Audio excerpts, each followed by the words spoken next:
How to update Snapchat on iPhone and Android. Hello guys and welcome back to the channel. In today's video, I'm going to show you how you can manually update the Snapchat application on your iOS or Android device to ensure you have access to the latest features, security patches, and performance improvements. So let's get started. First thing that you need to do is simply head over to your app store. If you're using Android, then you're going to head over to the Google Play Store.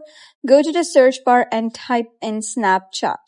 So simply type in Snapchat. So if your application is not updated, you'll notice an update button appear here instead of open, like I have one for Instagram. So you're going to click on update and your Snapchat will get updated.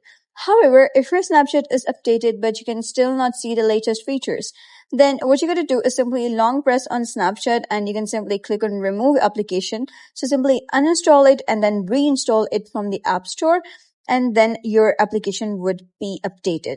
If that doesn't solve your problem, you're going to head over to settings, click on general, and then you're going to click on iPhone storage. And over here, you're going to search for Snapchat.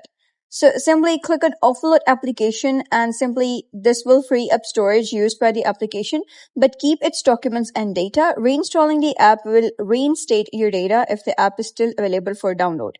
So you're going to simply click on install after offloading the application, and then you'll notice that all of the features have been updated on Snapchat. So that is basically how you can update Snapchat on iPhone and Android. So if you found this guide helpful, give it a thumbs up and don't forget to subscribe for more helpful tutorials. I'll see you in the next video.